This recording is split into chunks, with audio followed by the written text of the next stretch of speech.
Be advised, Blue Rose Task Force is filled with secrets and spoilers.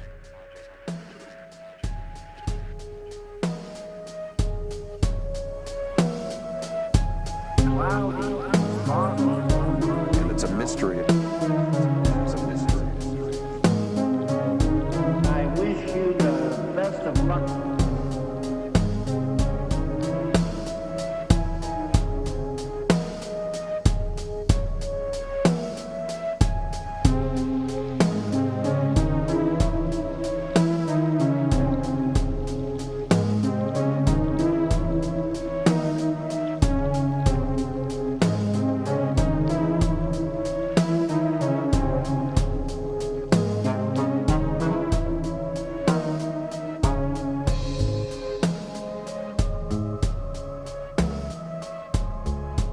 Welcome to the Blue Rose Task Force podcast, where we look deeply into Twin Peaks as a whole, one episode at a time, using the full scope of the show Twin Peaks and all its official media.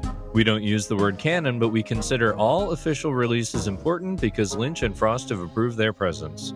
And we welcome all input into the collective consciousness that is the Twin Peaks community and wider universe. The podcast is a watch-along podcast for those who've seen all of Twin Peaks, including the third season, which we consider as we go along. Today we are looking at the third overall episode of Twin Peaks, Episode 2, often known, depending where you look, as Season 1, Episode 3, Episode 3, or what the German regionalization team named Zen or the Skill to Catch a Killer. I'm your host, John. The only bureau business this time has to do with The Murder at Teal's Pond by Mark Givens and David Bushman. The book is out. The book is good. The book is interesting, and it goes into the case that inspired Mark Frost in part to create the Laura Palmer side of the mystery when he and David Lynch were looking for a way into this town.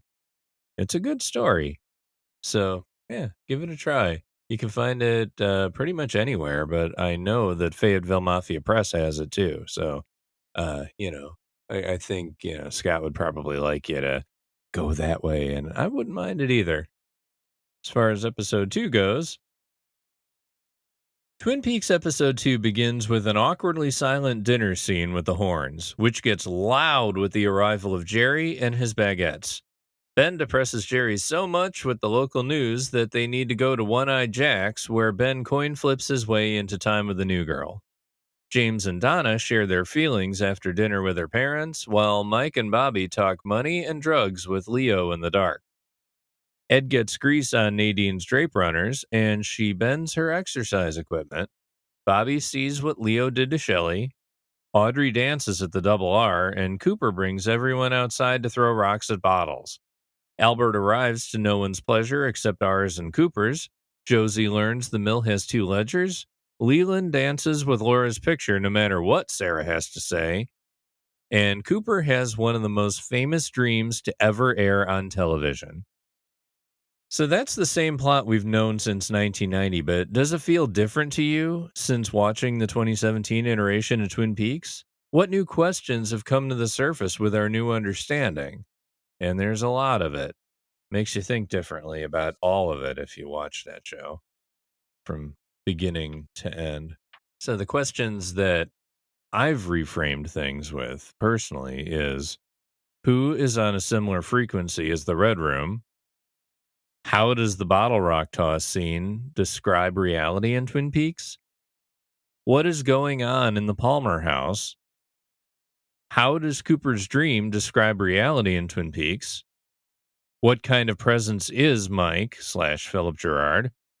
And what kind of presence is Laura Palmer? So before we can really dig into those questions, as usual, we're going to look first, as we always do, into the context of the time at the time when this episode was being made to find out what our foundation is.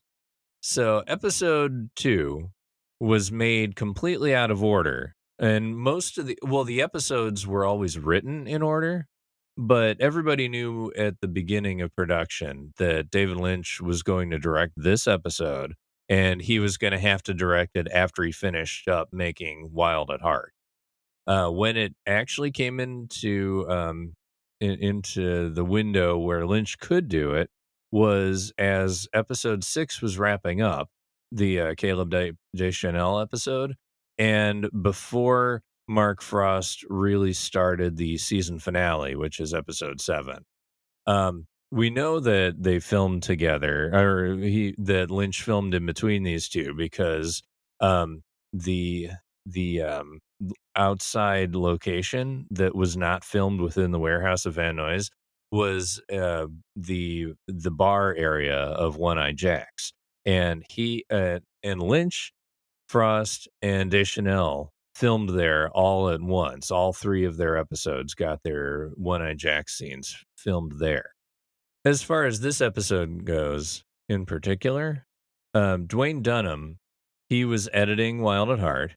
He left to film episode 1, and then he went through the post production on episode 1 to keep Twin Peaks on track.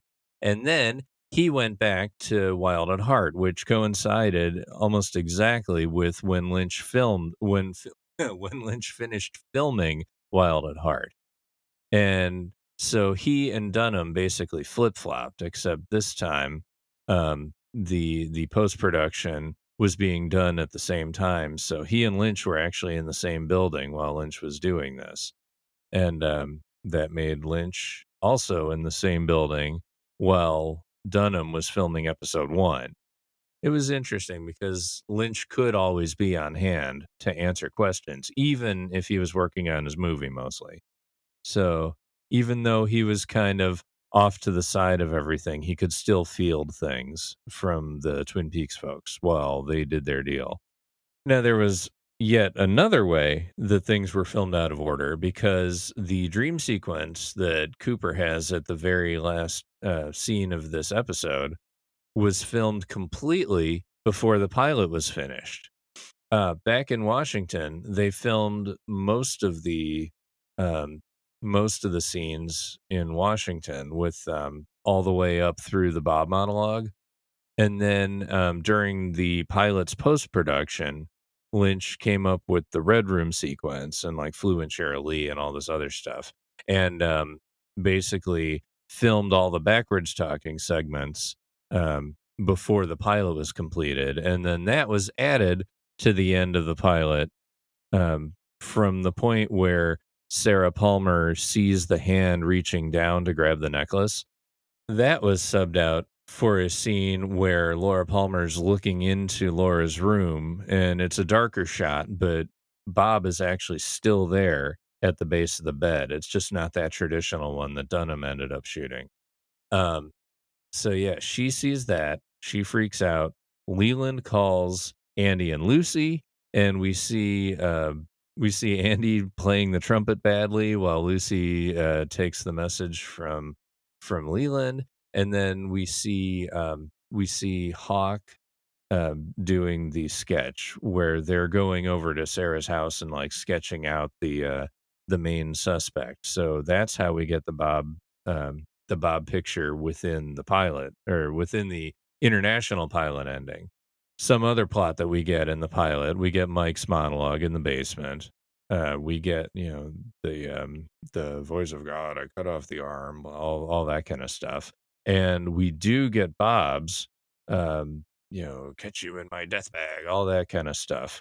And basically, when he says, and I will kill again, Mike bursts in the hospital basement and says, like hell, and shoots him down. So that was the end of Twin Peaks, according to what they shot in Washington.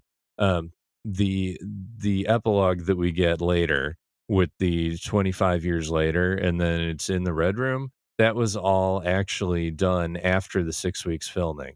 So the initial intent was it would end right there with Mike also seemingly dying after killing Bob, and that was supposed to wrap it all up. Oh yeah. And Lynch and Frost and everybody in production basically had to say, this is absolutely not canonical. This is not the actual ending of Twin Peaks. But even though it was contractually obligated, even Frost knew that, as he said, it was too cool and weird to lose it, and he felt it would continue. Oh boy, and he felt it would contribute to the mysteries and plot, but its driving of the future plots came later organically. So even we get it straight from Frost that the mythology was not overtly planned out from minute one. And I think just in general, it probably falls under happy accidents how the mythology of Twin Peaks was installed as we went. And I find it absolutely interesting that this wasn't actually meant to drive anything. It was just there for color almost. So, as far as Lynch as a director, he was pretty much the character you would expect him to be. Philip Siegel, who worked in the production, he was basically telling a story in Reflections, an oral history of Twin Peaks by Brad Dukes. He told Brad that Lynch was an hour and a half late because he saw 666 on a license plate, and he drove around until he saw another license plate that would cancel out the bad mojo. So, I mean, he would be an hour and a half late to work because of a license plate sometimes. He's an interesting dude. And he really is into numbers, like just in general. Kimmy Robertson, within an interview she did with our own Andrew Grievous, she even brought up that the town population adds up to a 9, which it means something to Lynch, and it means something within the show itself. Like, we don't technically know what it means, but we know it's important enough to Lynch that it trickled down to Kimmy. And yeah, so he's serious about this kind of stuff. Um and he can't be rushed either.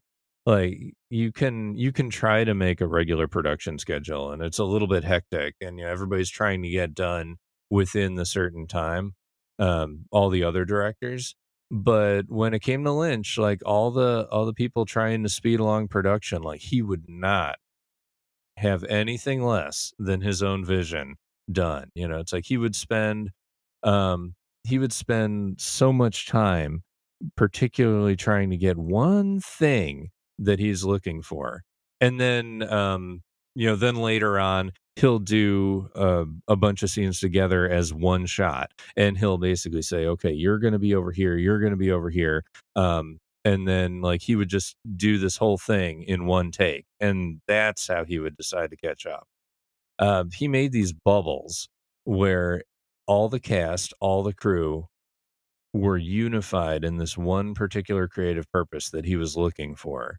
And he made everybody feel safe. He made everybody feel part of a team, and he made everybody feel like we can do this. Like, I don't know if exactly how his meditation works into this, but his method of how he gets his ideas and how he gets everybody focused on one particular thing, um, it seems it seems connected for sure, and it definitely makes his cast and crew absolutely love him.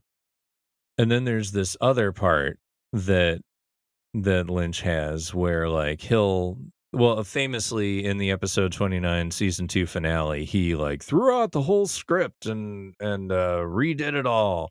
And he um he does it periodically throughout the show too. And in this particular episode, there's an instance where Audrey and Donna were supposed to have their catch up scene, um not in the diner but outside of a church.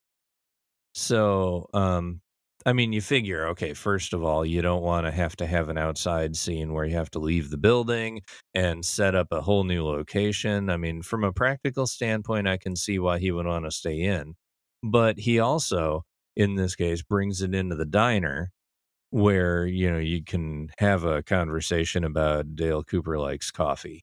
And you also have a jukebox where Sherilyn Fenn can do that dance to the new song that Lynch and Badalamenti had just finished up. And Yeah, so, like, thematically, it's more connected, like, the information is basically the same, Donna and Audrey are just kinda catching up and trying to connect, like, what does Laura know about my father? All that. He won't change the information that's presented. Like, even in the season 2 finale, he didn't really change a lot of the actual information that needed to be conveyed. He makes these tonal changes where he keeps the central point and the purpose, but then he'll present it in a way where the nuance of that information comes out in a different way. So it's all there, but he just like focuses it, kind of like how he does these creative bubbles. So anyway, after the episode had been wrapped up and it's all together with season 2 and it's debuting on television, the end result is on April 19th, 1990, it got 19.2 million viewers, which was pretty good. I mean, it was under 20s. It was under the 20s for the first time, but it's still doing respectably well for a show on the third best network up against Cheers and up against this brand new show called Wings that the Cheers people were making. I know when I was a kid, that's what I ended up watching was Wings because everybody was talking about it. You wanted to figure out what the small town airport show was going to be, with all the Cheers being the juggernaut that it was. So the fact that Wings debuted with a 27.9 and the Twin Peaks show came up with 19.2. Not not too bad. I mean, I ended up missing the Red Room Dream because I followed the hype, but that's okay.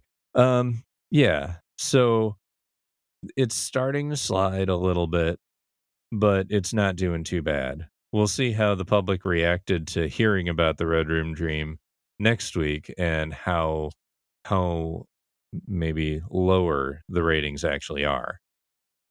Okay, so now that we've looked at how it was created, how it debuted on television, it's time to look at Lynch's final words on the episode by way of the 1993 Log Lady introductions that he created in front of the episodes when it was syndicated for Bravo Network, back when Twin Peaks was dead as a doornail. The Fire Walk with Me sequels that were kind of in the ether had to be shuttered because Fire Walk with Me tanked. And yeah, it's like every bad feeling Lynch could have basically told him that Twin Peaks was done. So these are his final words, his final framing of what he wanted you to think about when watching these episodes. So Margaret says, sometimes ideas, like men, jump up and say hello. They introduce themselves, these ideas, with words. Are they words? These ideas speak so strangely. All that we see in this world is based on someone's ideas. Some ideas are destructive, some are constructive. Some ideas can arrive in the form of a dream. I can say it again. Some ideas arrive in the form of a dream. So again, we're looking at Lynch's connections to TM, transcendental meditation, and kind of how he goes and comes up with these ideas. And he definitely thinks ideas are a loaded word. Basically, this Log Lady intro is kind of about allowing ideas to percolate and arise from one's unconscious. These ideas speak so strangely.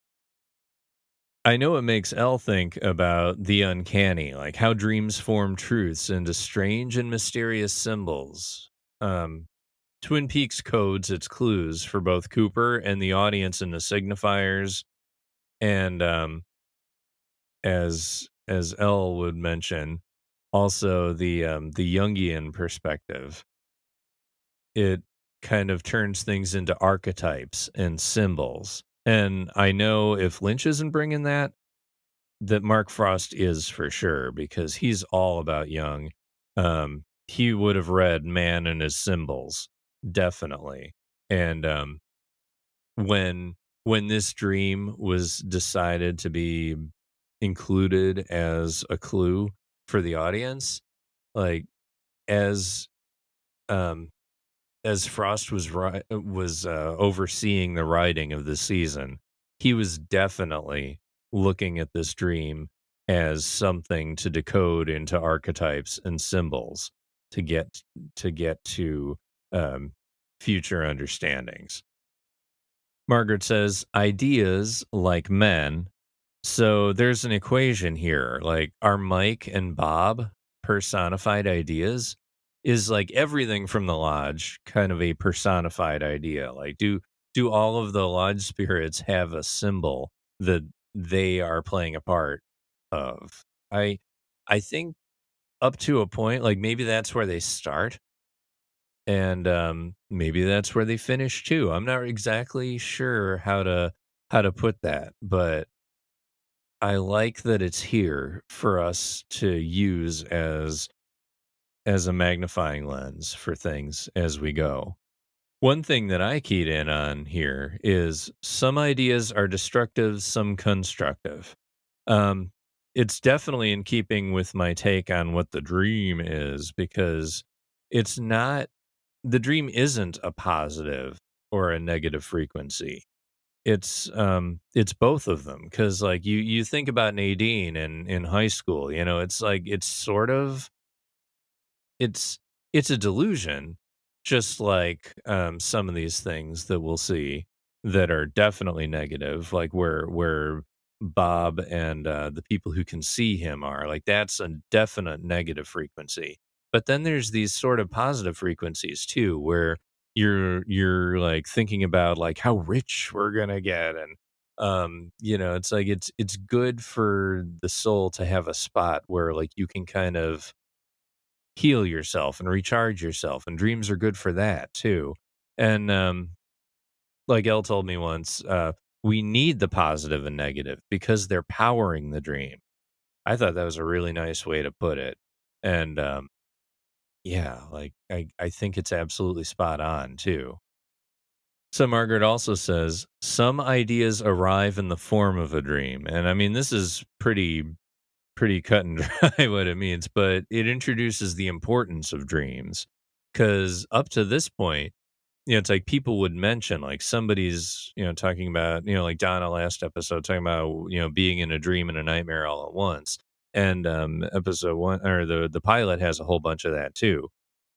So I mean, dreams are mentioned in every single episode of Twin Peaks, but as far as Cooper's investigation, this is telling us how to watch the show in a lot of ways. And it also leads into the whole meta suggestion of strangeness being a part of the experience of watching TV, of of watching Twin Peaks.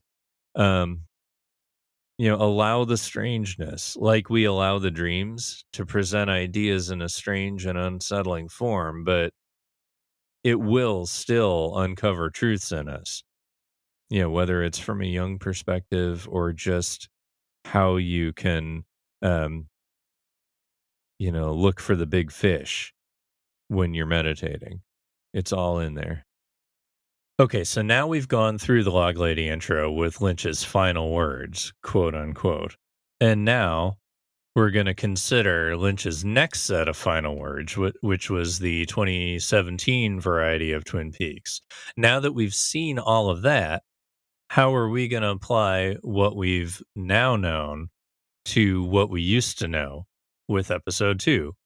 And I'm going to try to do my best to find the commonalities between what we have seen in original Twin Peaks and what we will see in the season 3 Twin Peaks. And the first thing we're going to do is we're going to look into the question, who in Twin Peaks is showing signs of being connected to other realms before we finally see the Red Room in the final scene of this episode. The first character I want to look at is Audrey Horne.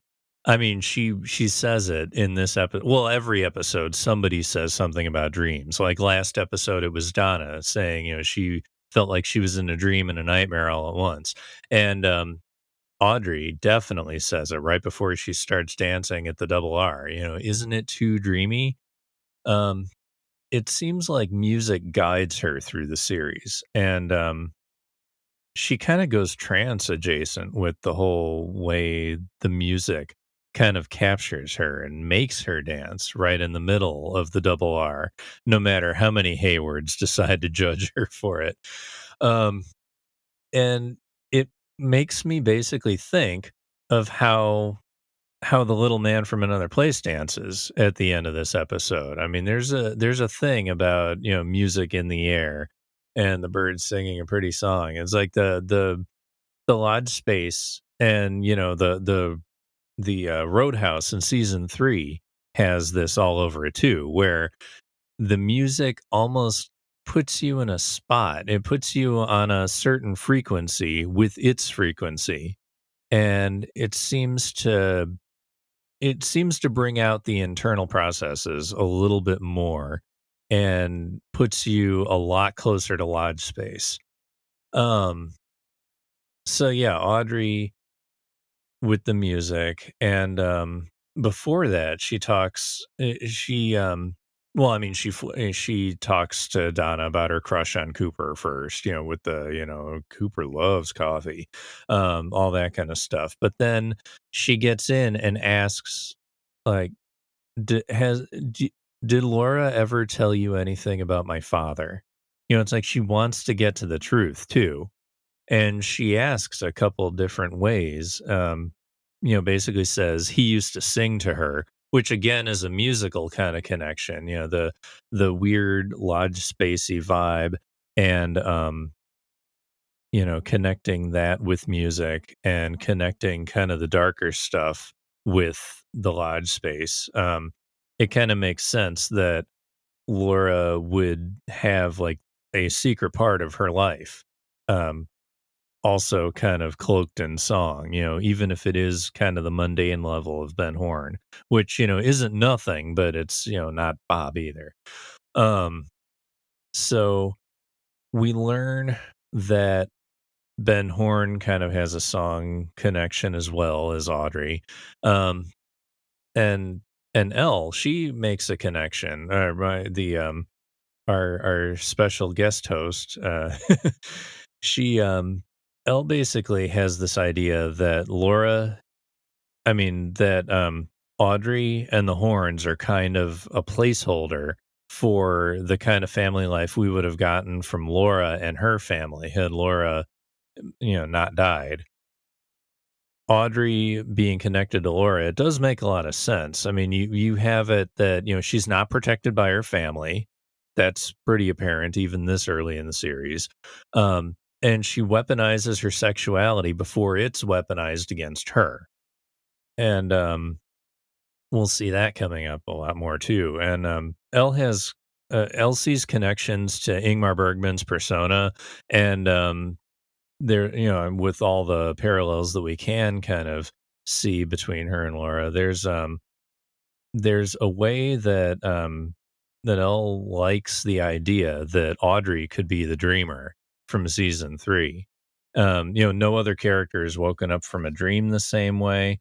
There's a lot of different ways to see that, and I do like it, and I'm gonna wait for Elle to come back before she really digs into that, and I have a feeling it's gonna make you pretty happy to hear it, even if it's not at all the intent of any of the authors or directors. And it's not just Audrey either. Her brother, Johnny, I mean, he's the one who was making noise and being very conspicuous. I mean, Audrey blended in the dinner scene almost to the point where like, she was more, background than even Sylvia, and Sylvia only said the one thing she only said Benjamin when Jerry Horn popped in. Um, but Johnny, he was there the whole time, and, his actor, Robert Bauer, decided that bringing the Peter Pan book to the table made a lot of sense to him.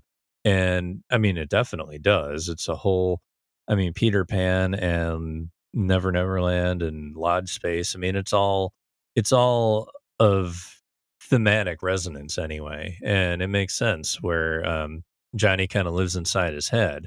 Um, and one thing Bauer did instinctively was he was humming. So again, there's more music connection too. Yeah, so Johnny Horn is there. Sylvia checked out.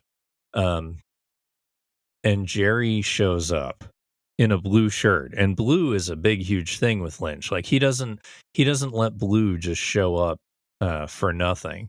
So Lynch being the director of this episode, it does mean something here. Um, in this case, I kind of think it's a disruption because I mean everybody was in their own heads. Everybody was very quiet and still, like they were having conversations in their own head rather than with anybody around them. Like that entire meal had been silent well before the cameras started rolling. Um, and Jerry comes in and he describes his trip as a nightmare, so that's another dream kind of thing. And he kind of wakes up and comes alive when he jumps into the room, and he makes Ben come alive too. And basically, what are they coming alive to do? To eat sandwiches. Like this physical worldly appetite that they have is the thing that shows up here. And and Jerry's really consistent like that too. He is all worldly appetite here. I mean, he interrupts, Ben, he's trying to paint a scene. He's trying to make this magical moment between him and Blackie with the Shakespeare a sonnet, I think. And he just interrupts and just cuts to the chase. It's like, where's the new girl? Or yeah, so yeah, he's all about just kind of getting to the bottom of things. So I think that's about the only reason why the blue is here, just to keep things moving. Now, one other thing about the scene itself, I'll notice that there's Navajo artwork all over the walls uh, of that dinner table scene. And it reminds her again of Kubrick's Overlook Hotel from The Shining. And Johnny's wearing the Native American headdress again. It's another silent reminder, as Elle put it, of the victims of his forefathers' greed, connecting colonialism and the evil that men do.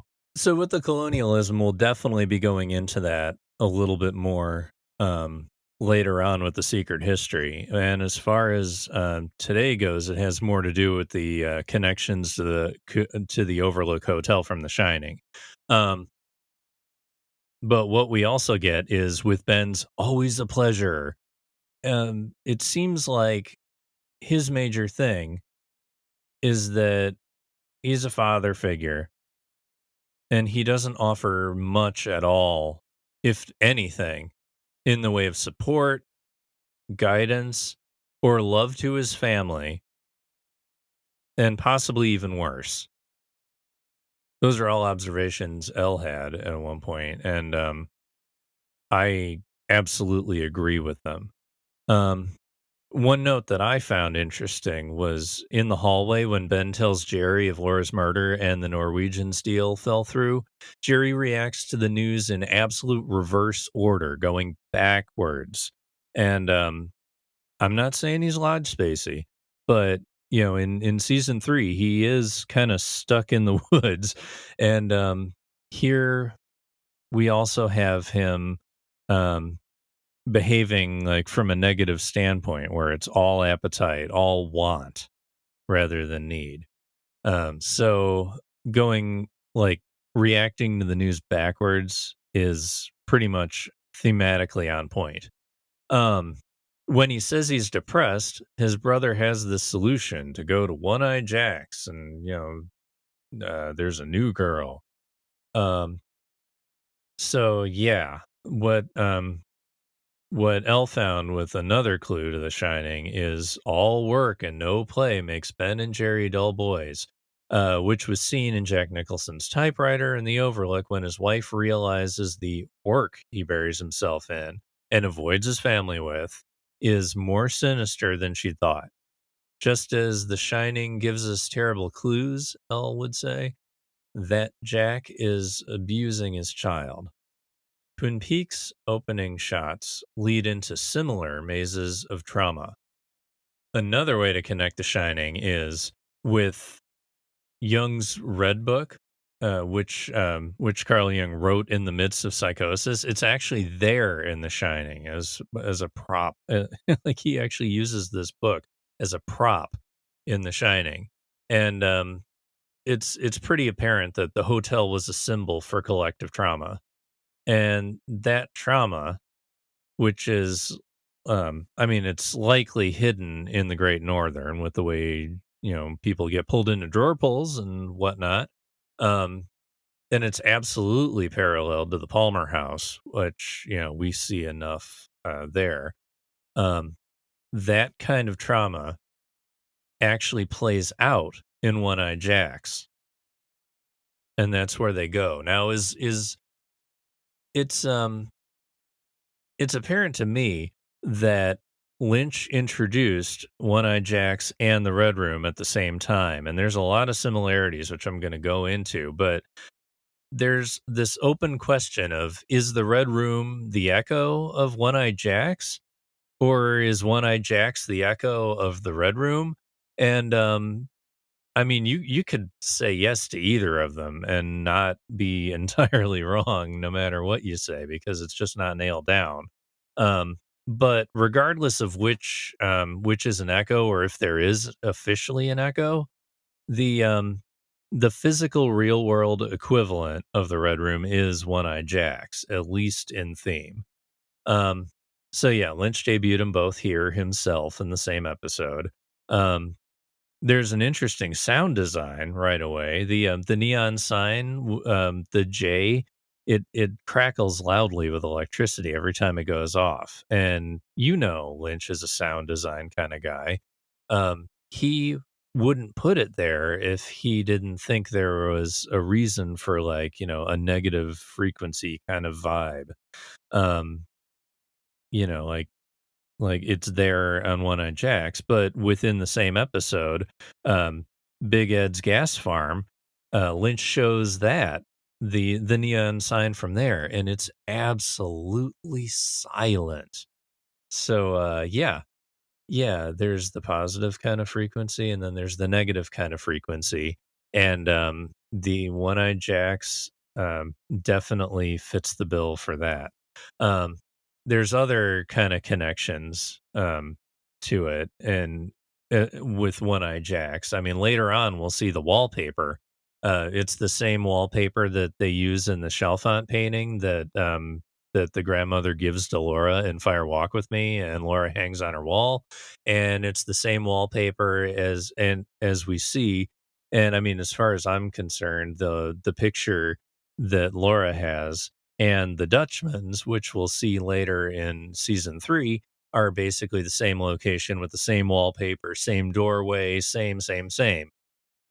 So yeah, they are definitely connecting hard. That One Eye Jacks is in that same negative sort of vibe of the Red Room.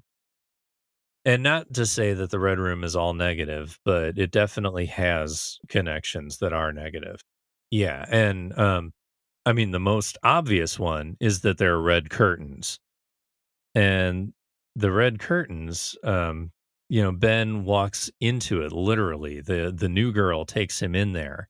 And in this way, like, walking through the red curtains kind of represents the dreams, the pleasures, the wants of its client. And in this case, it reveals the repugnant side of Ben Horn. So we basically make it through the horns as far as their connections to other worlds. But I mean, you can find them all over. It's almost like, the music in the air. It's almost like weather.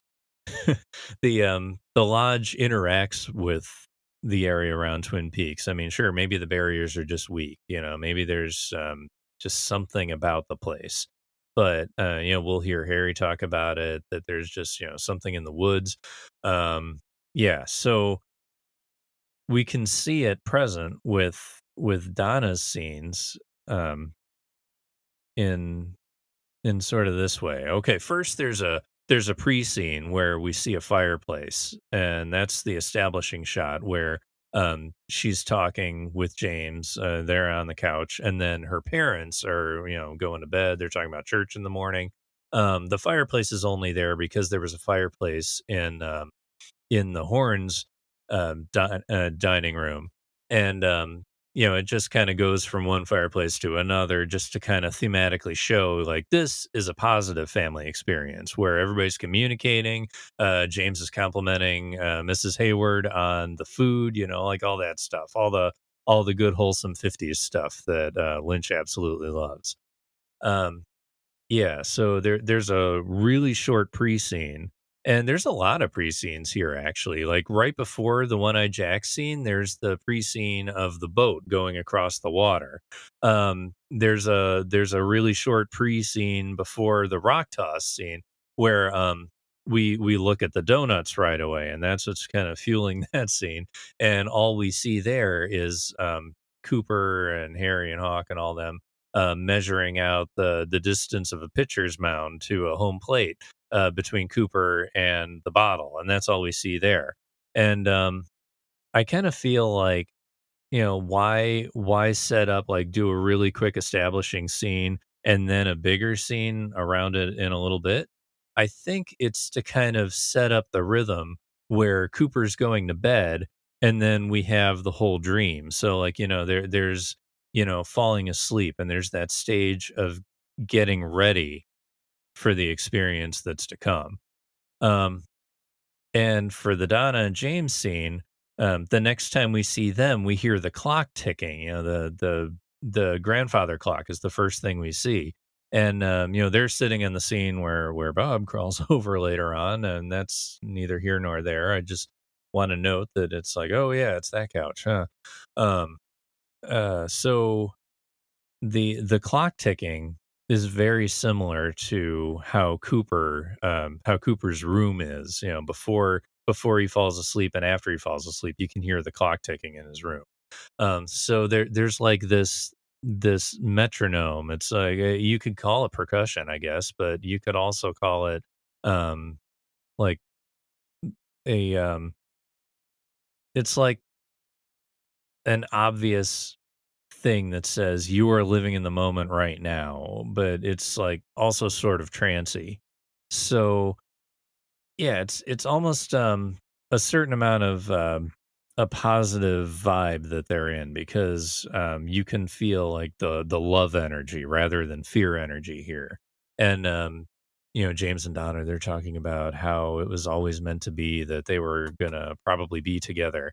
And like with this dreaminess that they're kind of in like right now, it's like they don't have to worry about reality. They can just worry about what their feelings are, and they're allowed to express them out loud. They're allowed to admit their true feelings together.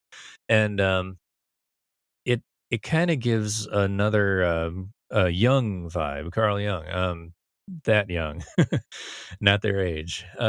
Yeah, so um Jung is saying like more truth can arrive from the unconscious than from when you're just like physically in the world awake. Like the unconscious like allows you to get to a bigger truth. And I kind of feel like this is where James and Donna are at, except their scene ends with kissing rather than an answer. Like Donna asks twice. She's like, "Are we going to be together, James? Are we?" And it just fades off without any kind of answer from James, which is interesting considering it seems like it is so positive. Yeah, and then later on we'll see it with Sarah asking what is going on in this house twice without getting an answer. And Bobby and Shelley, they end up kissing too, rather than dealing with Leo. Like when they're in their house later, and Bobby says, I'll kill him if he does this to you again. It's like instead of coming up with what are we going to do because of what's already happened, they just give in to the the passion they have. And I think I already said this, but when Audrey's asking Donna if Laura talked about her father, she interrupts her own. She Audrey interrupts her own conversation. She falls into the music before Donna even thinks about giving her an answer. I think Donna was just kind of trying to figure it out, but then like Audrey just went off on her own. So like, Audrey did that to herself, but it's still right in keeping with everything else that we're seeing. And I kind of wonder if just like the little scenes might be setting up the bigger vibe scenes or the vibe of the bigger scenes later. I kind of wonder if these unanswered questions are foreshadowing for how Dale doesn't answer Harry at the end. He's like, no, it can wait until morning. So, I mean, I guess technically he sort of answers, but he doesn't answer Harry's question. And I'm pretty confident, even though they don't have Harry's dialogue, that Harry asks him twice. It's like, well, who did it? And we weren't going to get that answer either. One interesting thing is we actually see the title sequence of Invitation to Love here. And Lynch Lynch famously, or I mean, maybe not famously, but like he's on record saying that he didn't really like Invitation to Love, how it was actually used, and I don't know if he thought he was making fun of the soap opera side of Twin Peaks, or if it was like a little too on the nose, like it was telling us too much how to think of what it's talking about. Like framing instead of being ambiguous, like his bread and butter is like, are we supposed to laugh at this scene or be horrified by this scene? It's like that's his range of being when it comes to making TV or film.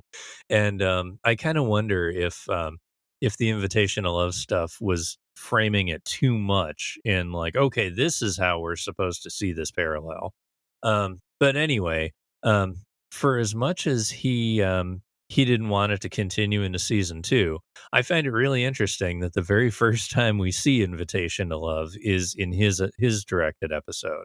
Yeah, so I don't have too much to say about its meta-ness or anything. I'll save that till we actually get real scenes of Invitation to Love. But on the other hand, Nadine has plenty to work with here.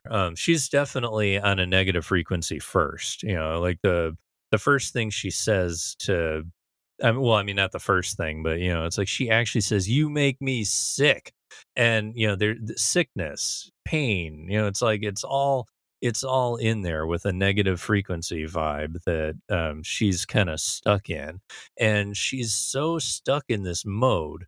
And I would say connected to the weirdness around Twin Peaks so much that there's this super strength where she's bending the exercise equipment.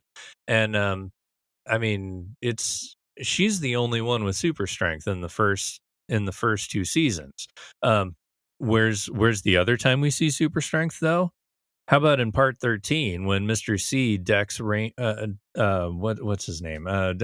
When he decks Renzo, the guy he arm wrestled, and his face caves in because it was just one super strong punch. If Mr. C isn't connected to the lot space in the most negative ways, like nobody is. So I think that Nadine is definitely one of the gifted and the damned in this case, and like she's in tune with that stuff, like so intuitively that she just you know whatever kind of super strength you got, it's coming through her. One other thing that's worth noting with Nadine is she has these trinkets all over the place. There's if you look at one of them, they have the eye patch painted, and I always kind of wonder, like, this is the first time we see him. I wonder, did David Lynch actually add that detail before he started filming the scene with the doorway, or um, was that somebody in the props department, or was it Wendy Roby who did it? I mean, I could see Nadine doing this for sure, and it's like nobody really knows why the one doll has the ceramic figurine has the eye patch, but yeah, it's a nice touch. But it's the ceramic figures themselves. She has so many of them, and the only other one that I can think of, the only other character who has them is Josie in the first scene of the first episode. The first, like one of the first things we see are the ceramic black dogs lying on her shelf, and it's like, are these like segmented parts of themselves? Like, is it a way of like showing that they've like got this wall between, like, they have this dark side, and then they have this other side that like maybe they have to put into things because they're so stuck in this in this bad spot that kind of hurts them, like they're in pain. And I wonder if like these trinkets are like, a way to kind of keep part of them safe away from them, even if it's just a thematic thing. Yeah, so this wall of trinkets is between Nadine in this scene and Ed when he walks in. And then the drape runners are also between him. So like Ed has all these barriers between him and Nadine, and he ends up busting up the drape runners. And the only person he can really be honest about, it's like, he basically tells Nadine, it's like, well, it was right in the middle of the floor. It's almost like he treats her like a kid who's leaving her toys all over the place. It's like he's not mad at her, but it's like, what do you expect? It's like, if you leave your stuff out, I'm gonna get it. It's like, this is a teachable moment. Keep keep better care of your stuff. And the only person he can be honest with is with Norma, and it's around the diner and the coffee. Coffee is a symbol of like more clarity. Um, yeah, so there's all that with Ed. I'm not really going to talk about him right now either, besides that. But the next time he comes in, he actually kind of sidesteps around those trinkets. And, it's like there's a little bit more of a straight shot between him and Nadine. And this is when Nadine comes out, and like he doesn't know what's going to happen to him because, she just comes running at him.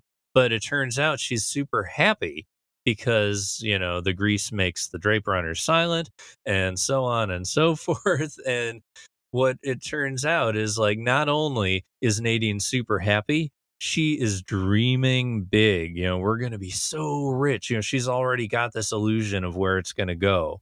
So she's still in a dream, but she's kind of on a positive frequency this time. It's all filled with, dollar signs and love and all this. And it's a thing with Nadine. It's like there's no balance. There's never an in between. It's either all negative or all positive, and she's kind of stuck on that frequency. And she still has super strength. Now, one other thing that will keep you in a weird frequency that's a little bit different than the physical world is drugs. And we have Leo, Bobby, and Mike in the forest in the dark. All they have is flashlights with them. Now, there's a thing about shining light in the darkness too. I mean, that's a big, huge theme, especially if you read stuff like, the Final Dossier, and you can kind of see it. Like, it's like grow your light is a thing that the log lady talks about there.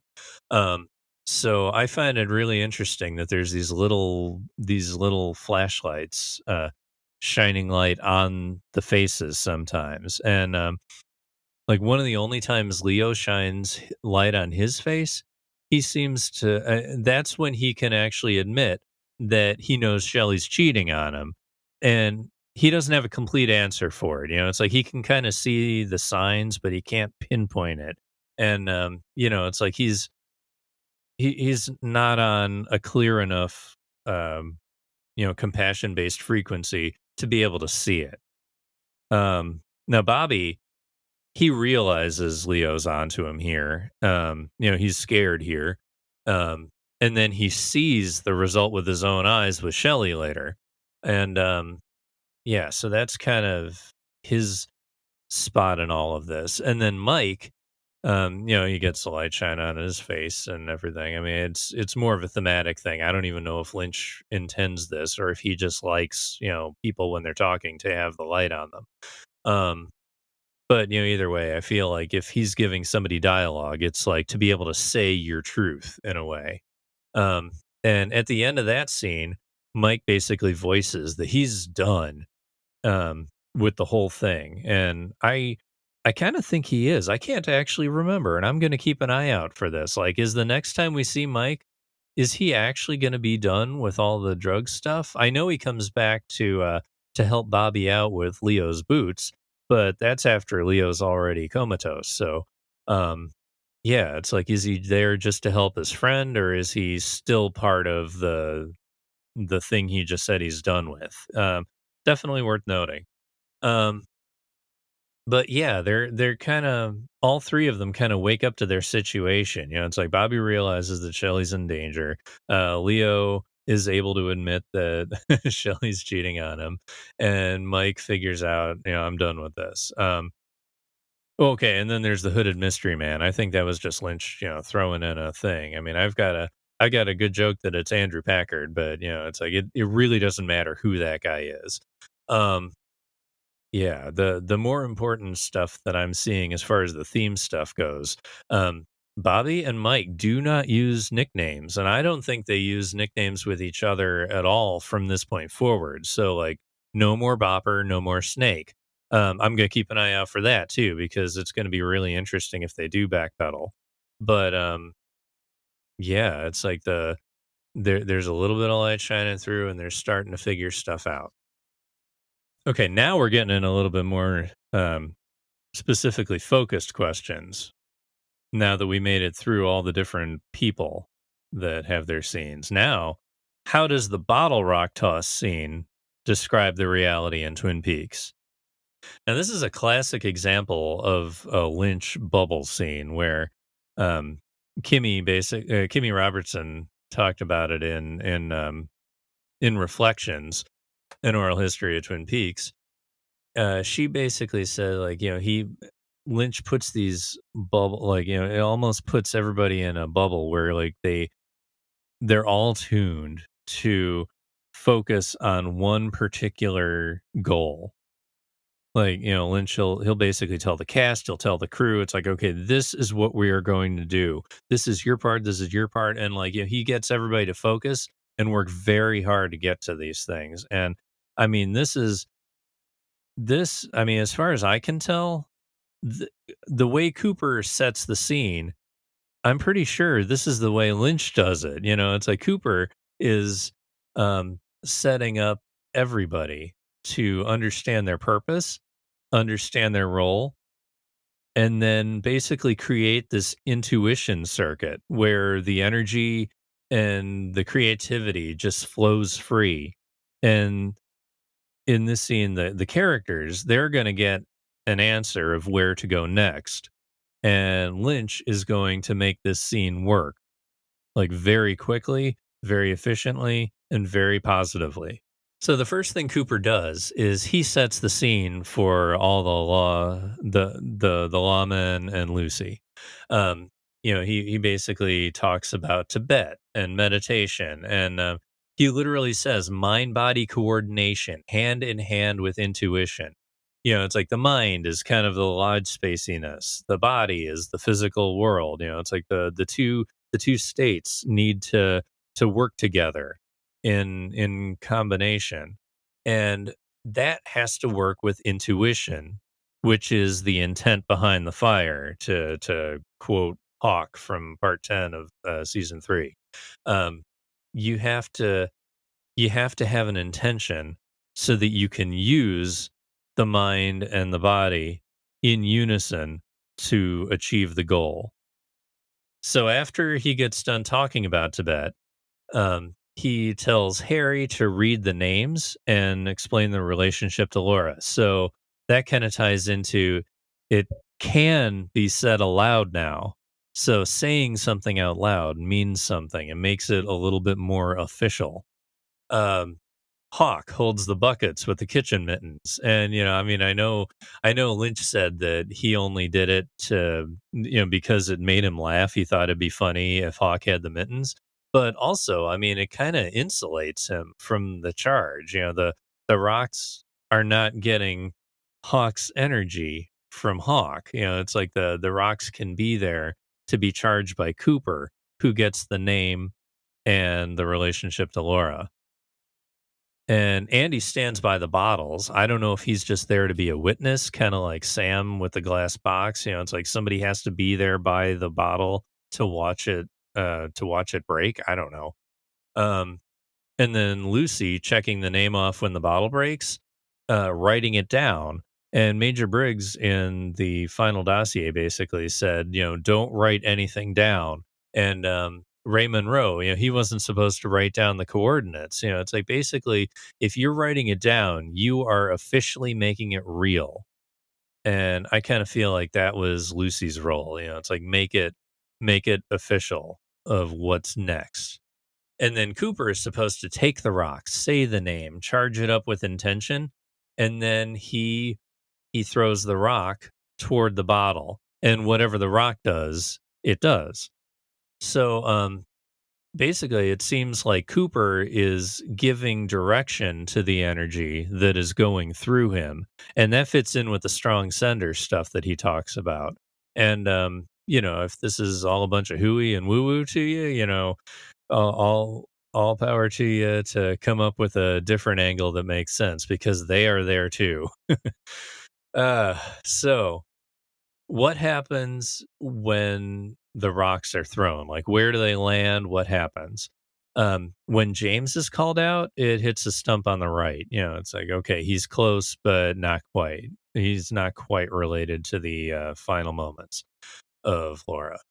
Josie, it hits the stump and it shakes. You know, it's like, okay, maybe she's related, maybe she isn't, but nothing happened. Jacoby, it strikes the bottle and it falls but doesn't break.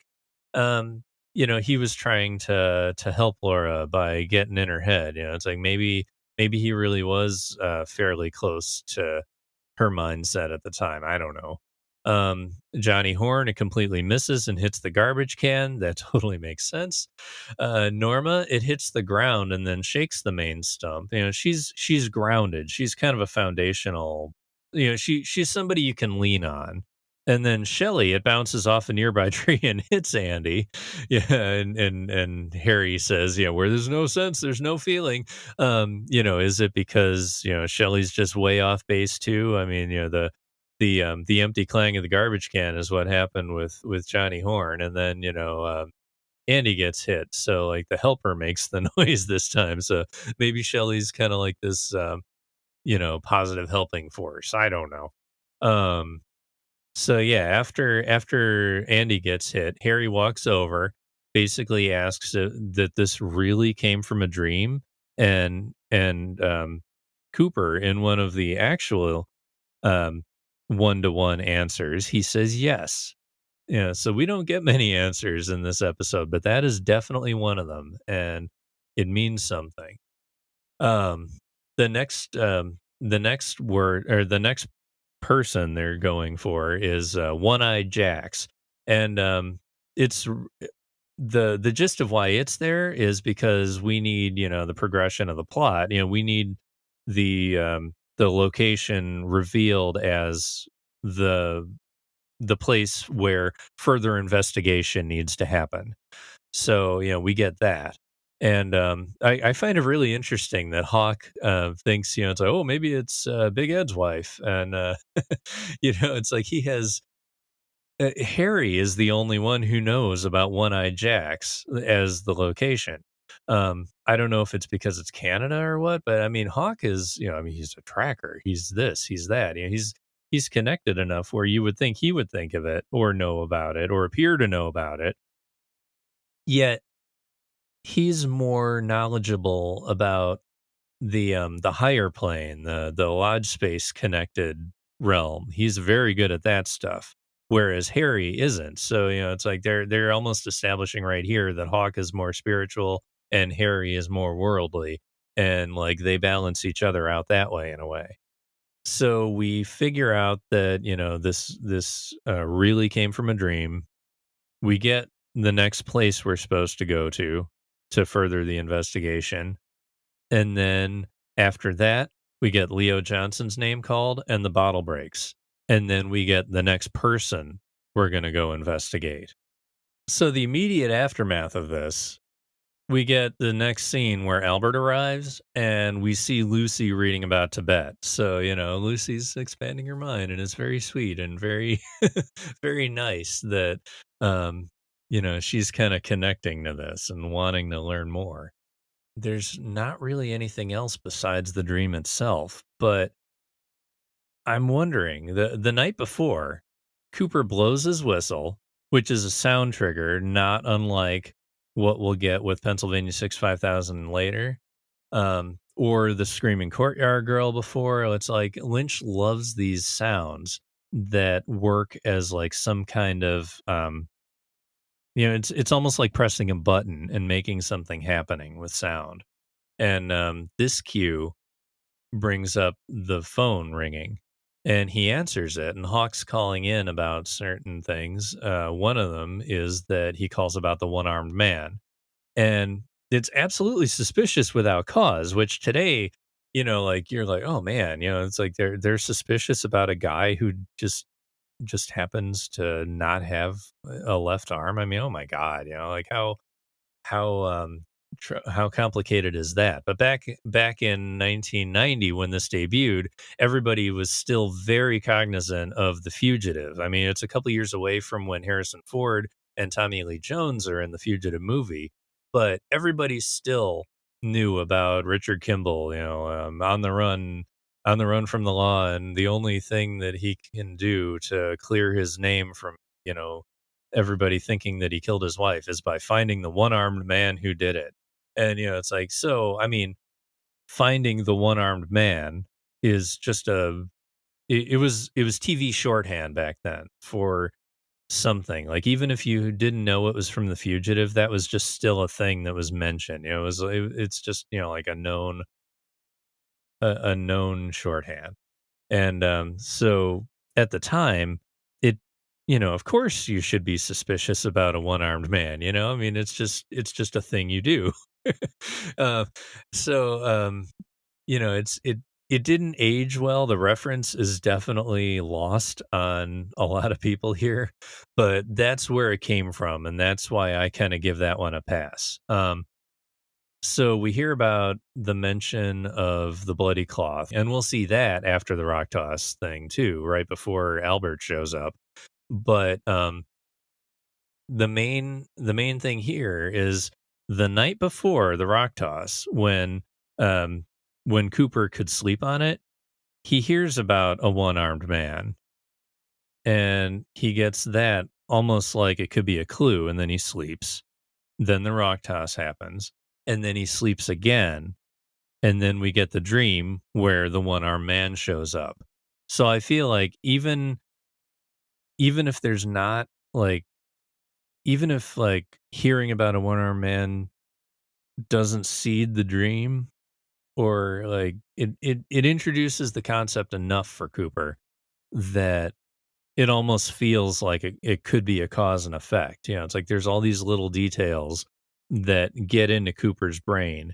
And even if you want to consider it just a regular dream rather than like Lodge Space infiltrating his dream, um, you could kind of see like how all these little factors could be settling into Cooper's brain to fire those synapses, or to fire, like the nerves will fire the electrical impulses that could get there. And now I know we could go straight into the dream from here, but there's still one more scene. But before we can go into the dream, there's one more scene to get to, and that's over at the Palmer house for the first time this episode. And before we go there, we're going to hear a commercial from our friends at Ruminations Radio Network. Hey kids, it's Don Shanahan from the Cinephile Hissy Fit, one of the podcasts on the Ruminations Radio Network. If you've been enjoying this show, come listen to Will Johnson and I fight it out over cinema's best and worst on Cinephile Hissy Fit. Find us and all the great shows over on ruminationsradionetwork.com.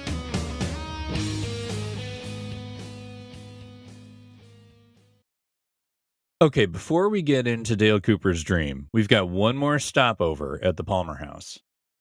Besides the fact that this is the first scene with Sarah and Leland Palmer. This is also the first time that Lynch is using the exterior shot of the Palmer house. In the pilot, there was almost no interiority with Sarah and Leland. It was all like they were raw nerves, like just experiencing the loss and the pain. At least according to what everybody knew in the pilot. So yeah, they were exposed, and in the and in the episode one, and in episode one, it was directed by Dwayne Dunham. So he was the first person to actually use the exterior of the house as the Palmers kind of started calming down and trying to collect themselves. And here, Lynch is definitely using the exterior shot to show the stuff underneath the surface that's still happening in the Palmer house. And again, we get it through music. We have Sarah Palmer, and I did mention this a little bit earlier, but here we are now, where she says, "What is going on in this house?" And the first time she does it, she's trying to stop Leland from spinning around with Laura's picture. And the second time is after she swipes the needle away. Like, um, she's already been injured on the glass of Laura's frame, and she swipes that needle right off the record. So the music finally stops. And then she asks again, clearly, what is going on in this house? She's yelling it like she wants the answer so badly. And it seems like this is the first instance we see where Sarah is trying to wake up out of her pain and actually see what's really going on. She takes away all the distraction she can, and instead of getting an answer from Leland, that recurring theme, nobody getting answers, all she gets is a sobbing Leland who's stuck staring at that picture. This kind of actually reminds me of in episode 17, the dispute between brothers episode, right after Arbitrary Law. Sarah, like the very last scene we see of her in the series, besides that episode 29 thing where Jacoby walks her in and she's got somebody else's voice. One of the last things she basically says in the series in episode 17 is, "I want to remember all of it." So Sarah again tries to wake up, and here's her first instance of it. She wants to wake up. She wants to experience what's actually happening in front of her. She wants to understand. More than anything else, she wants to know what is going on. And just like in 17, just like in season 3 is a whole other can of worms, but like in this original Twin Peaks incarnation, she really, really wants to understand what's been happening to her and her family, and she just won't get any answers from anybody. Now, before we get to Leland's part in this, I want to talk about the broken picture and the blood on the photograph. I mean, I know this was actually something that happened on the fly. I mean, like the picture wasn't supposed to break and cut Grace Zabrisky's finger, but it did. And Ray Wise saw the blood and decided that his acting choice for Leland was to take that blood and start painting with it on the photo. Like, this is just something that Lynch was not expecting at all. And here we have possibly, like, if you look at it and you look at Laura at the very end of Fire Walk with Me, the blood is in a lot of similar places. And I kind of wonder if this happy, quote unquote, happy accident if this accident was another one of those happy moments where it turns into something creatively. And I don't know. Nobody has said it anyway. Maybe Scott Ryan has it in his Fire Walk with Me book that's upcoming. But it kind of looks like Leland is putting the blood in the same places as when Laura died, and that is pretty heartbreaking. And I mean, obviously creepy. So, yeah, here we are at Leland. He chooses a song, Pennsylvania 65000. Now, Lynch uses real world music a lot. I mean, he used In Dreams and Blue Velvet, obviously, in Blue Velvet.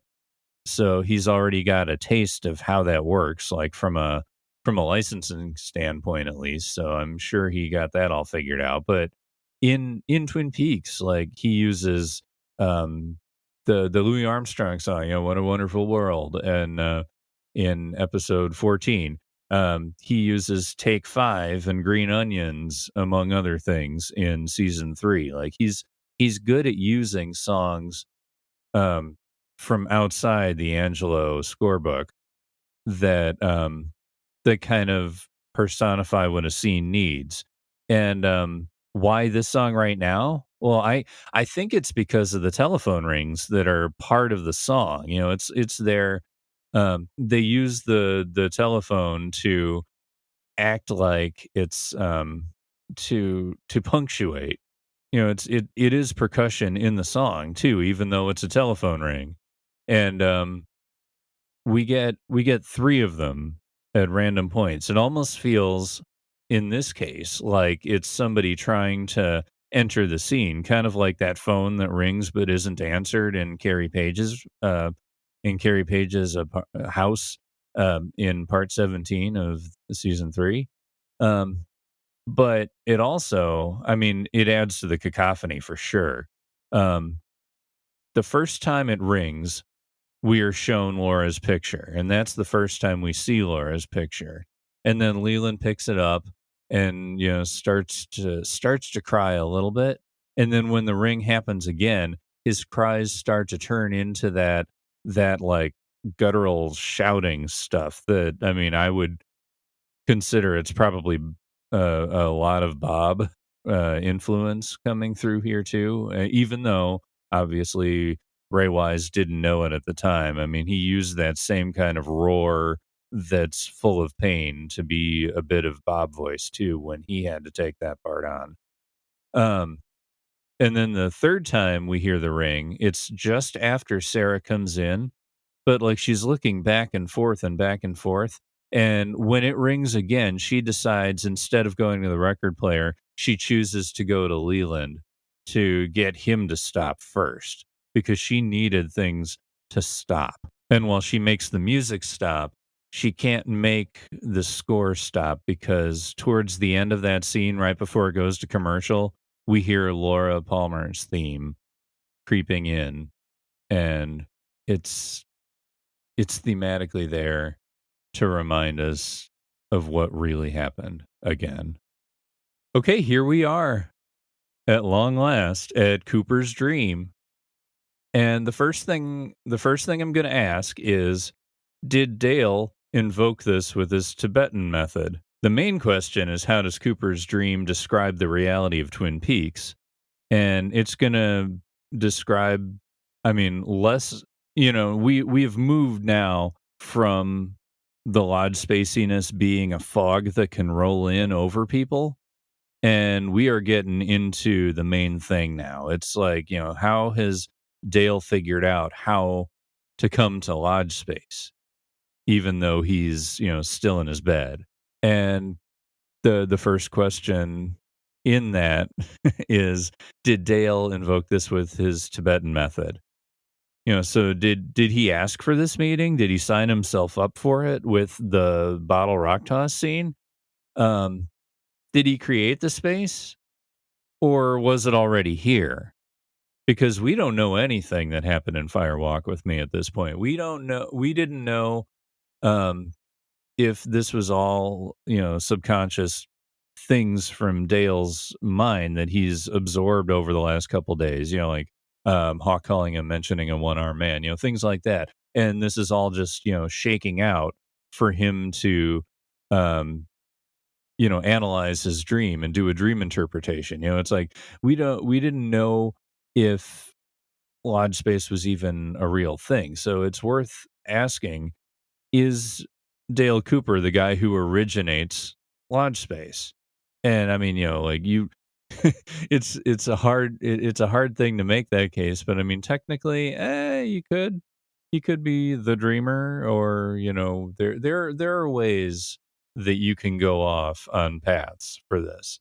And another thing we have to ask about in terms of Dale's particular way of interacting with the lodge space is, does this dream operate on logi time loops? Kind of like the is it future or is it past? That stuff. Um, it seems like in season 3 there are definitely 3 to 4 time loops that Dale seems to go through within season 3, and we will go into that big time. But this particular dream kind of has elements of that too, because we have the little man from another place rubbing his hands, and he's basically interrupted in a way by all the stuff that happened from the original Washington shooting of the final moments, um, before it comes back to his spot where he and Laura Palmer are sitting in the red room with Dale. So it's almost like, does Dale have this vision of Mike and Bob talking, and then he kind of starts over again, or is it all part of one continuous thing? In the first part, the the original pilot ending from the Washington shooting location, it starts by interrupting um, the um, the hands rubbing of the little man from another place, and we get the slowed down Sarah Laura's, like there's 2 of those, and while that's happening, there's like these little white flashes that go like, and they get faster. It's almost like a reception or a frequency is tuning to Dale Cooper so that he can see what the message is supposed to tell him. And this is where it definitely gets a little more Jungian, because the white flashes, it's like you get a flash of Bob at the bed that was in the Dunham episode. You get a shot of the bloody cloth actually in the train car. You get a shot of Laura dead on the autopsy table. These white flashes are revealing truths, or revealing true things that will help, explain what had actually happened.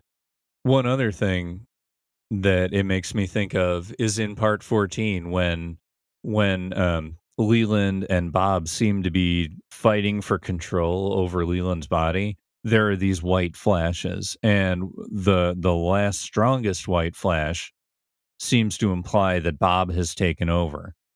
So I kind of wonder if these white flashes are actually the dream kind of um tuning Dale Cooper to the message that he's supposed to be getting. And we're getting the tick of the clock here too, just like the James and Donna scene. And the clock ticking gives the message from Mike and Bob, the monologues, like the where Mike says, "I mean it like it is, like it sounds." And the fact that he says like it is and like it sounds being either 2 different things, 2 different sides of the same thing. It's got that proper Lynchian nuance where it could be 2 absolutely different categories, and, him just, clarifying the kind of thing that he actually means. Uh, but yeah, like it sounds with the frequency of music, and um, Sarah and the pilot saying, "I knew from the sounds that it wasn't her," or "I could tell from the sounds that it wasn't her." It's like the sounds will tell you things that your mind may not be able to interpret, but the sounds tell the truth, whether it's in words or not. That's that's to everyone's discretion, but the sounds will always kind of tell you what you're really supposed to be feeling and understanding. The only other thing that I can think of right here before we go into Mike later is there's those 12 the circle of 12 candles, and it makes me think of the 12 sycamores that are in a circle that Dale enters into. And Bob's hand reaches out in episode 27, the Steve Gyllenhaal directed episode, and at the very end of that one, in the 12 Sycamores, Bob reaches his arm out, and then eventually he's in there. He's like almost bodily inside the circle of the 12. So I don't know exactly what the 12 signifies, but I will dig into that as I go. But it's interesting that Bob is also associated with a circle of 12 here as well. So the 12 might have more to do with Bob than almost anything. I don't know. So we've made it through the Mike and the Bob monologues, and then we go back to seeing Dale Cooper in profile in the chair in the red room. And I ask rhetorically, because there is no exact answer, no documented answer. So was the man from another place interrupted by Mike and Bob, or was it a transmission from the little man, from the little man's rubbing of hands, or are we starting over again? And there's a lot of reasons to think all of the above. Um, you could say it's a message transmitted, almost like how the fireman transmits that little movie montage to Andy in part 14. And instead of a weird device that has like some kind of mist coming out of it for Andy, it could be the rubbing of the hands and the shaking. It's like he's um I think I think the little man from another place is charging it up to kind of power the dance that's going to be happening soon. But yeah, I mean, he could be delivering a message, or it could be a message cutting in through that very easily, because if you notice, the backwards talking wasn't happening. Mike speaks forward and Bob speaks forward. And the way it is, I mean, they mean it like it sounds, and it's forward speaking, and it's clear as a bell to Cooper, which to me means that they are in the same frequency as Dale Cooper here. So are they also kind of from outside the red room at this point? Um, or is like, it's like, we're playing, is that a Lodge recording sound? They sound forward. Like whenever they play something that isn't actually happening right then, like, does it also play in the same frequency as where Dale is, which means he's kind of looking from the outside in? Um, yeah, because I mean, if you think about it, Jimmy Scott's Sycamore Trees, he sings that forward, and that means that he's one of the few things on the same frequency as Dale in episode 29. I mean, yeah, you can like hyper focus on any of this Lodge stuff and get like 2 hours of your life just missing because of all the implications that you could get from it. So there's a lot to think about. But let's get back to the story in progress. The little man from another place stops rubbing his hands. He claps, says, "Let's rock." And then he grounds the charge on a metal rod. He grabs hold of it, and it kind of makes a noise when he lets go of it. Um, I feel like that is a static electricity thing right there. And we know Lynch is fascinated with the electricity. We know that side of the Lodge space uses electricity and kind of needs it, whether it's transportation, whether it's whatever it is. Like maybe in this case it is delivering a message, and he's getting ready to speak with Dale at this point. We also see Laura Palmer sitting a chair over from Dale right now. So she touches her nose, and then there's a bird shadow, or there's a shadow behind them crossing the path of it goes from it goes from Cooper's side of the curtain all the way past Laura's side. And I don't know if that's supposed to be time progressing or what, but um the unplugged professor, who was a first time viewer on the Twin Peaks Wonderful and Strangelove cast, he may not have ever seen Twin Peaks before, but he was absolutely convinced, like immediately, that that shadow was round enough where it had to be Saturn. He made a connection. He made a connection that Saturn is the god of agriculture and wealth, and if that's influencing things like Ben and Jerry Horn, that would make sense from a wealth standpoint. And then we have Cooper's fascination with trees, which connects to agriculture. Yeah, I mean, it might explain the hedonism, honestly, the appetites. If there's wealth, it's like it could explain why there's so much kissing, interrupting the answers of questions. There's a lot of reasons why that being Saturn could make a lot of sense, and not to mention the Saturn lamp right next to Cooper on the table. And that host gave me another thing to think about where um, he thought Laura's touching her nose wasn't necessarily just about, cocaine use, like is probably part of the motion, but he said, "You're on the mark," is what he got from it, which actually also really makes a lot of sense intuitively because like when remember when in this episode cooper cooper talks about Albert to Harry, and he's lacking in social niceties, and Harry says nobody's perfect, and then Cooper goes "Rink," like grabs his nose in a really cute gesture, kind of like you're on the mark. And Harry had the right mindset in that moment, but he didn't have enough information to like really understand exactly how nobody's perfect could apply to Albert. It's like he didn't understand the scale that he was working with.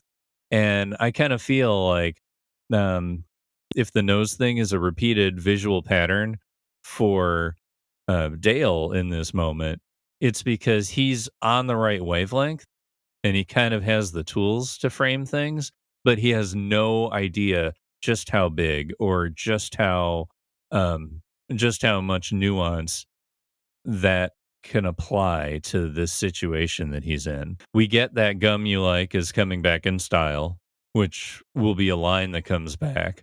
We're going to talk about all the stuff that they say about Laura later on after we talk about Mike.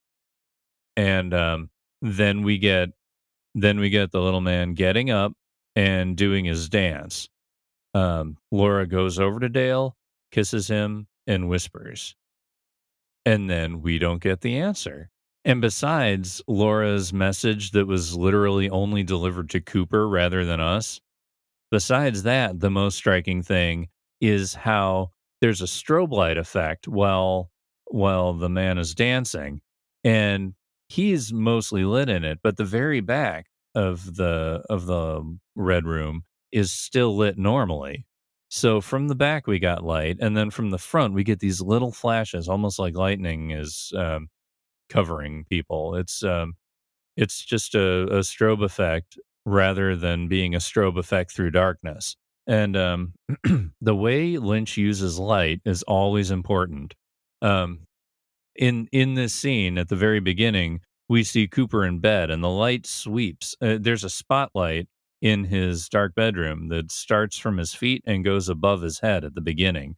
It's like, is it scanning him? Is it going through him? Is that him being transported to the lodge? I mean, there's also, or not the lodge, but is he being transported to the red room with that? Um, the white flash is revealing truth, revealing a change of states. Um, there's the Saturn lamp right next to Cooper, and I kind of wonder, was that like the implied source of shadow from from the shadow that goes across the back curtain? Like, was it supposed to be kind of implied that like there's a light source sweeping around that Saturn lamp, making the shadow? There's all sorts of things that you can get to. When Cooper is lit by the spotlight, like strongly, where it's just focused on him and unmoving, when he's in his bed, it's when Mike is talking about the Fire Walk with Me poem. And there's at that time when Mike is talking, there's a static beat on both when he says future and past, which will come into play a lot. So why is the Red Room lit normally as well as strobe for the little man? I wish I had an answer, but again, with the Jimmy Scott singing with sycamore trees in episode 29, it's basically the same kind of thing where it starts out with singing and then it has a strobe light effect. So I really think in general, this is the Red Room tuning to Dale Cooper, or it's changing him so that he can experience more of the Red Room. It's like him acclimating to the town. It's like how in the pilot he was all noir, and in episode 1 he was a lot more connected to the town and everything. And it's like the more he gets connected to Twin Peaks, the more he gets connected to Lodge Space. And I kind of feel like this scene with the dream like solidifies that connection. As far as music goes, we also see the force of music in the Roadhouse, especially in season 3. We see the use in the Pennsylvania 65000 just there. And then even in episode 10, when the kids sing Just You, like the very next thing we get is Bob. So music evokes the personifications or the characters from Lodge Space. And it's just like there's no way around that. Now, after Cooper wakes up, why wouldn't Cooper tell Harry the answer over the phone? We've talked about the connections that are here, that it kind of follows a pattern. But I mean, besides the fact that the network needs a cliffhanger for next week, like why wouldn't he do it? Well, among other things, you can still hear the saxophone playing in the background. Dale, as far as I can say, is only half awake at that point. He's still half asleep. He's still halfway in the Red Room, and he's unable to transmit the information to Harry until the next morning when he's really awake. Except by then, the information stays in the dream. Okay, so now we've looked at the structure of Dale's dream, and now I'm going to ask you, what kind of presence is Philip Gerard? And I say Philip Gerard because he will become that. That's what he's credited in season 3, even though all we get here is Mike.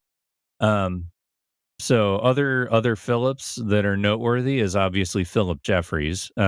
They seem to be kind of paired against each other, kind of like how the Haywards and the Horns were. One's the good family, one's the bad family. It seems like Jeffries is the one kind of more associated with the Mr. C side of things, and Philip Gerard is the one more associated with the Dale that we know. But why is he Mike here?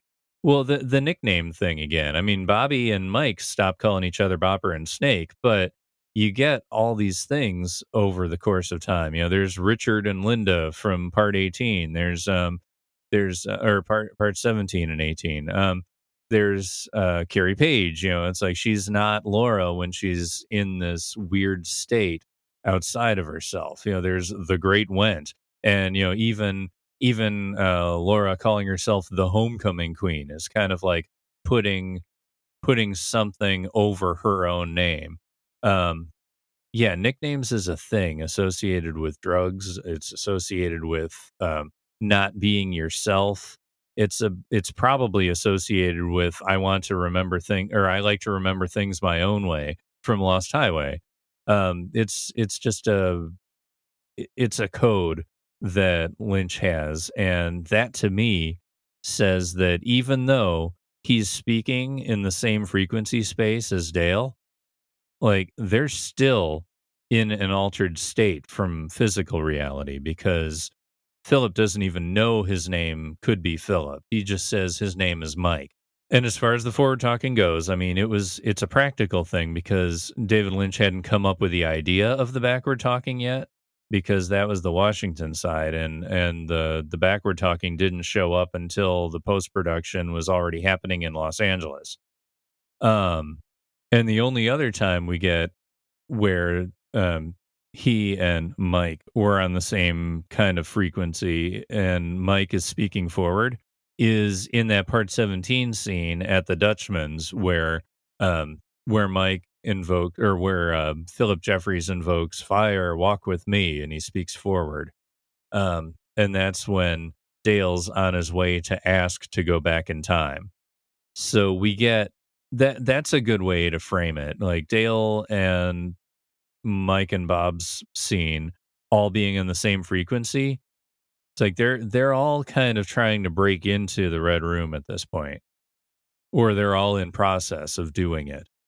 And that's probably why they were on the same frequency here. So that's about all we can actually ask about Mike and Philip Gerard right now. There will be more, obviously, but right now we're going to move on to what kind of presence is Laura Palmer? And I'm asking this every single episode. You probably already know how I phrase it.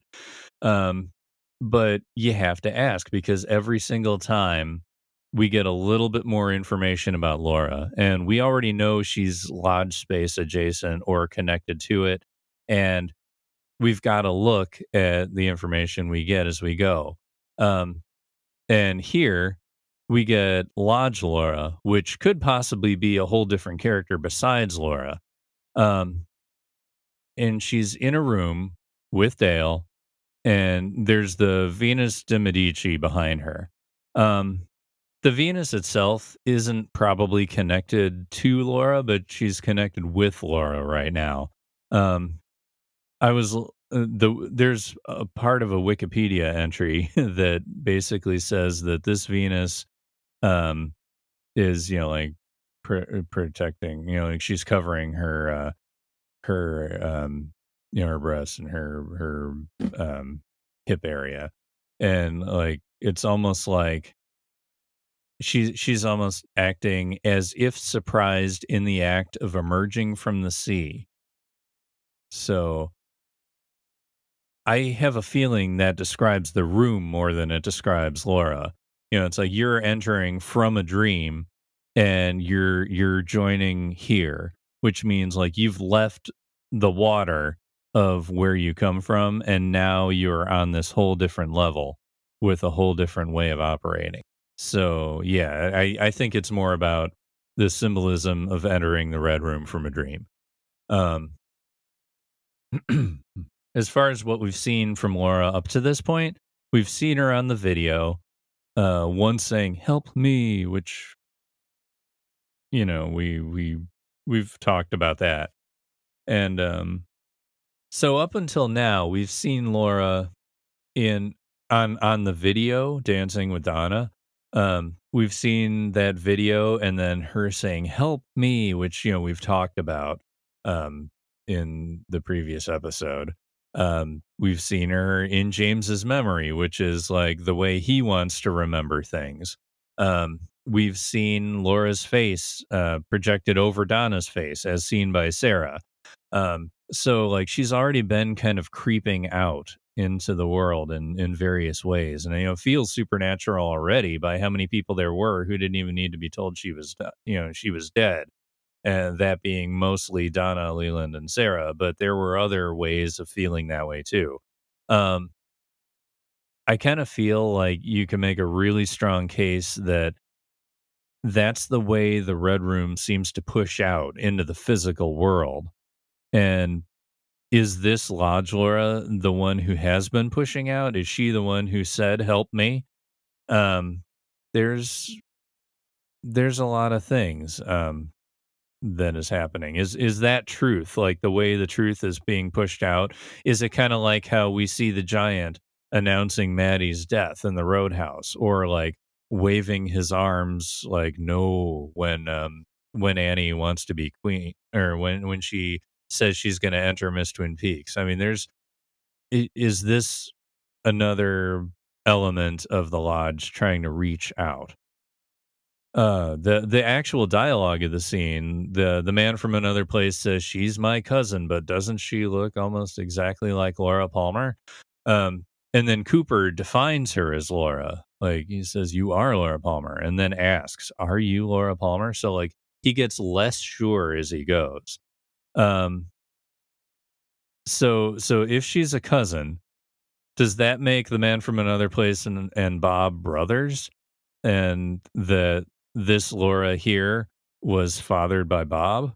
Um, does it make Man from Another Place a tulpa, similar to what we will find Lodge Laura has become, um, and thus making him either Judy's sibling or like some kind of connection, kind of like did Philip Gerard end up making Mike? I mean, make did Philip Gerard make the little man from another place when he cut off his arm, and it happened to be that he made a tulpa? You know, it's like there's all sorts of different variations on this worth thinking about, and I'm not really going to settle on any of them right now. When Laura says, "I feel like I know her, but sometimes my arms bend back," it really brings to mind part 8, the mother, or the the same kind of creature that's in the black box, or I mean that's in the glass box of part 1, um, is there, and it's spewing out all that frog spawn or whatever it is. And if you look, the hands are backwards, which kind of means that the arms are backwards. And it makes me think of all the backwards talking, and just being backwards is like the energy going in the wrong direction. It's like the negative force, which is another good thing, a good sign that that character actually was Judy. But that's neither here nor there now. It's just another way of showing that backwards is not the way to go. You should always follow the energy forward instead, pushing back where you've already come.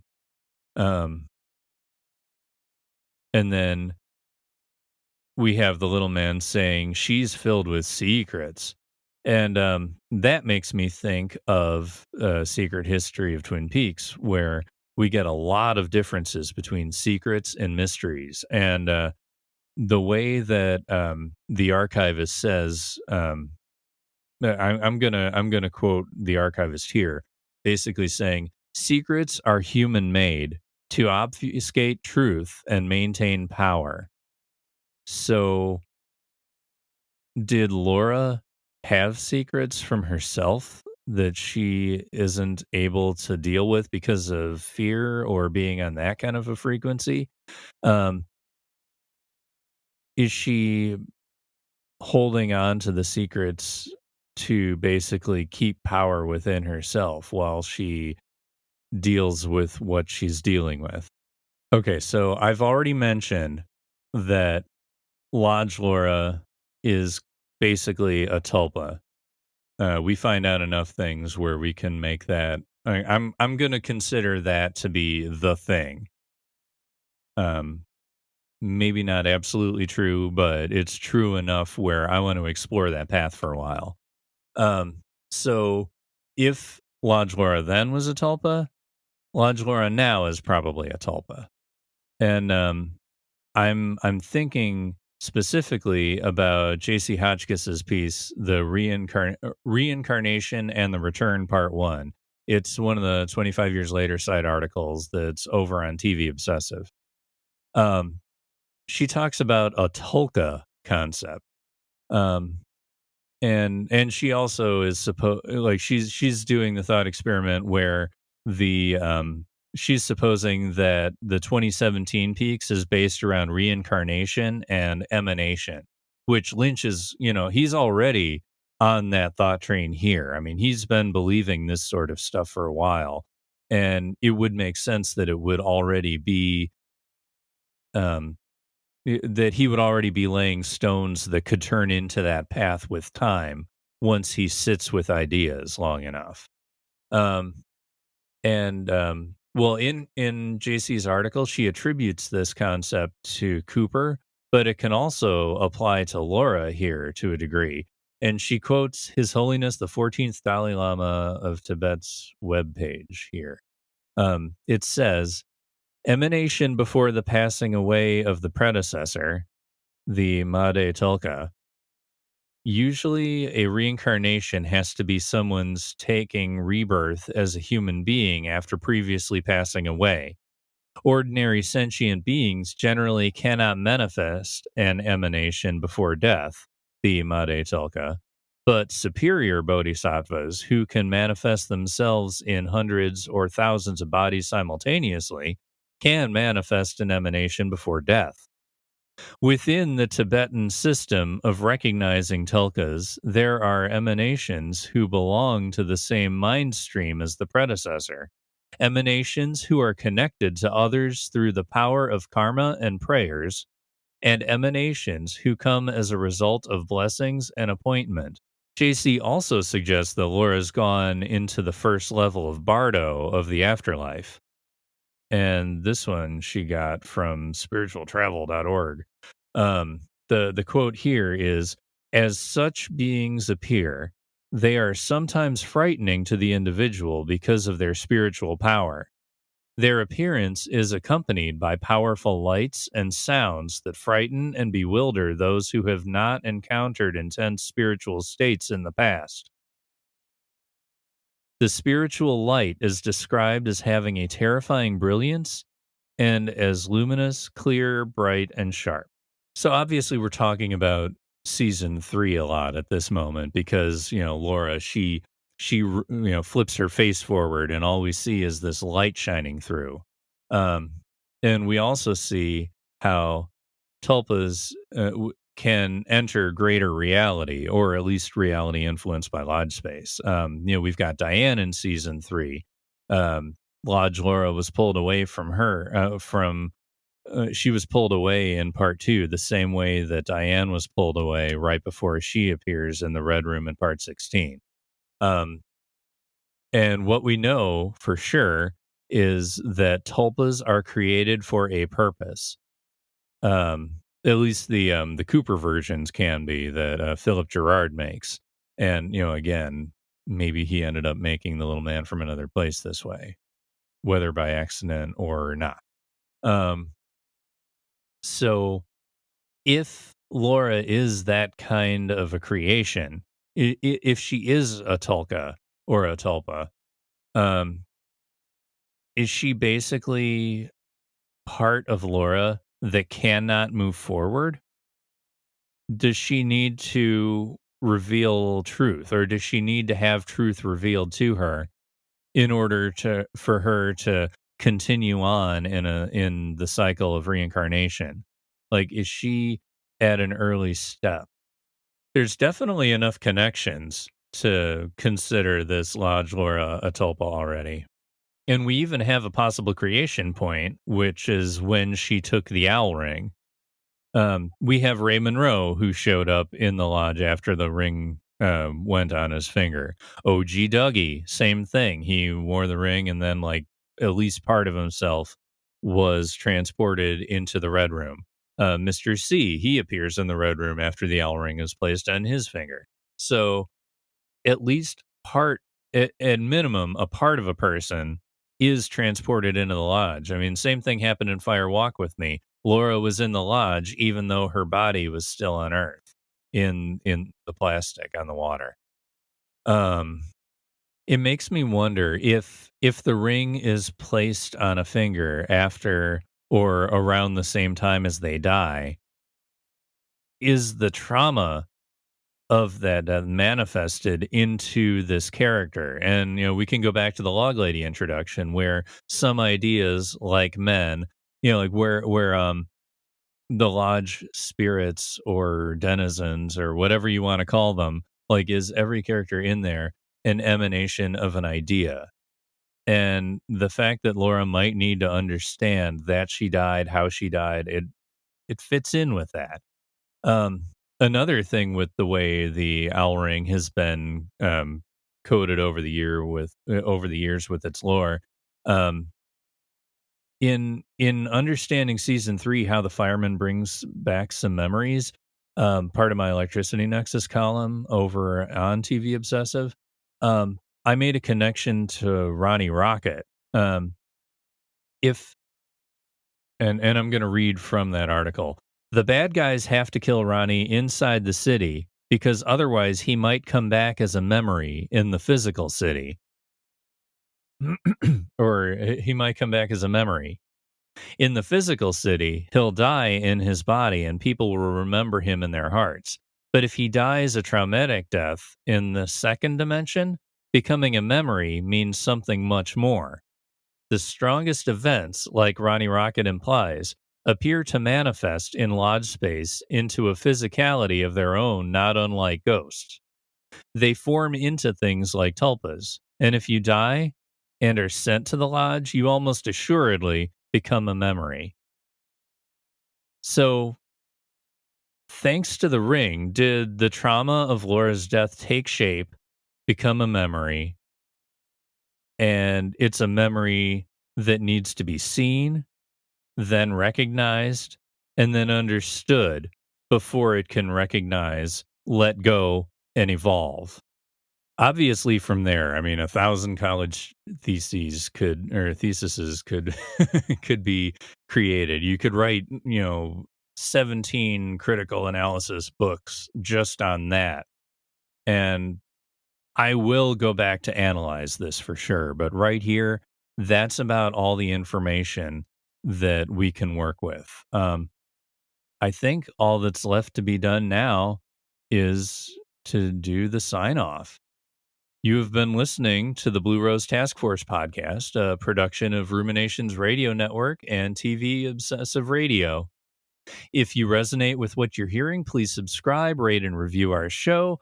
And we would love to connect with you on Twitter at Blue Rose TF Pod and Instagram and Facebook at Blue Rose Task Force. You can find me at JP_Little on Twitter and John_the_Peaky on the Instagram. You can visit ruminationsradionetwork.com for additional great shows such as Cinephile Hissy Fits and Ruminations from the Red Room. You can find any number of classic 25 Years Later site Twin Peaks articles and content from many other TV shows at tvobsessive.com. And if you want to be part of our monthly mailbag Patreon episodes, which I highly recommend, send your burning questions and passionate feedback to Blue Rose Task Force Podcast at gmail.com. We'll see you next week as we cover episode 3, the 4th overall episode of Twin Peaks. And until then, listeners, I'll see you in my dreams. And it's a mystery. It's a mystery. I wish you the best of luck.